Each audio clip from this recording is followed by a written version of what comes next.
I don't know what marriage you're in that you do not have discussions about important life events with your wife, why you don't care.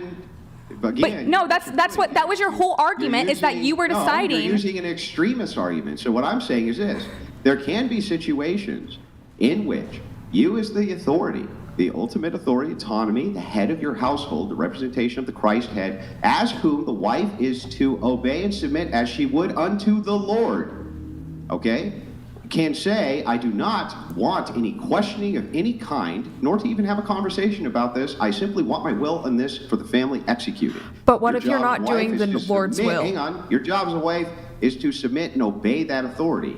Now, to say that, well, husbands, they should take input from their wives, nobody's disputing that. Husbands almost always take input from their wives. They almost always discuss decisions between themselves and their wives.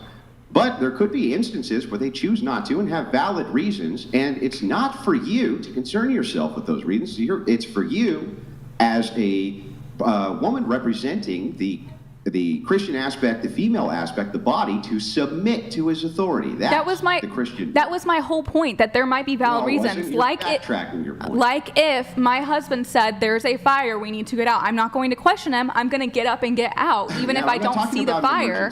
You literally cannot let anyone talk. Emergency, though. I'm talking about whatever it is that he is deciding unilaterally is that important that he wants to have zero discussion on. Your job is to obey. What are situations where he would not want input? Okay. It's up to him. Okay, then let's talk. Leader, not well, that's the issue. Is I'm talking about how, hey, that might be a sign that maybe you're a jerk husband if you're in because I can't think of any situation. I think maybe it's a sign that you're a controlling wife who wants equal authority with your husband. I never said equal authority. You are making stuff up. Decisions to unilaterally lead you when he thinks that he needs to control and have authority over whatever the situation is. Maybe you're just a controlling wife. Maybe you're a wife who just doesn't trust your husband's leadership. Maybe you're a bad Christian wife who doesn't trust your husband's leadership and won't submit to his authority because if he says unilaterally, I have the authority, we need to do this, and you need to obey, then your job is to submit. Let's take her. She was in a relationship with a man. I know there was a component of there's a mismatch when it came to he was a Mormon, you're non-denominational Christian. She didn't want to have kids yet. She wanted to be boss babe. And I asked her, well, would you continue working if your husband was capable of providing for you and your family? And your husband said, I don't want you to keep working. I'm making enough money to support the family. I want you to 100% focus. I know you want to work. I know it fulfills you in some way, but we're married. I'm the husband.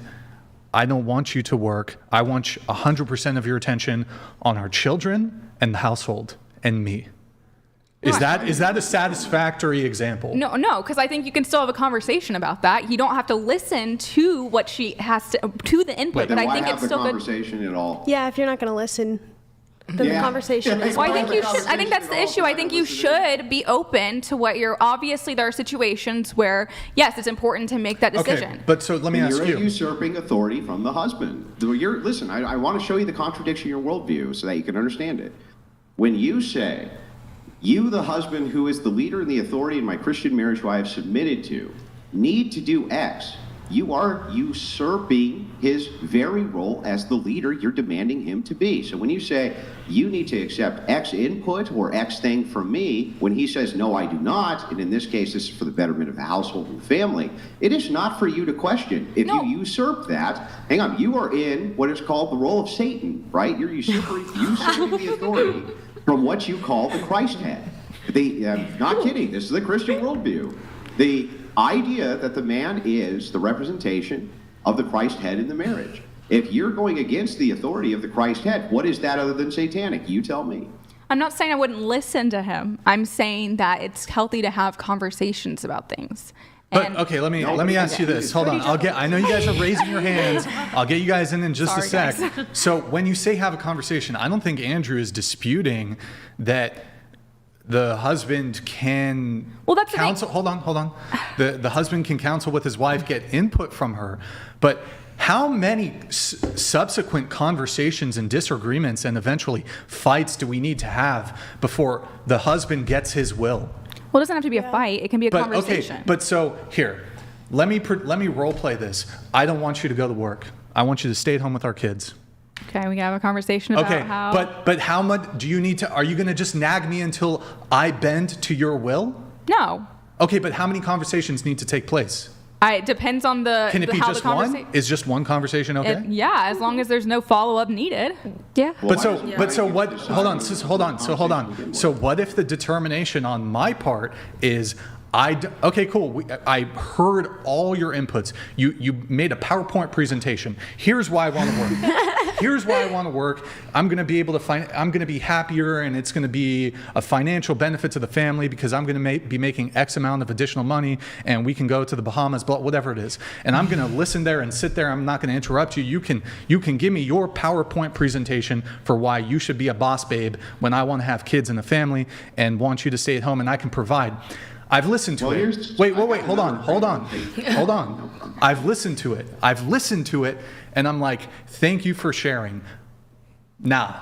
No. So I say no. Yeah. What's the next step? Yeah, I would respect that. Absolutely. Would you respect that?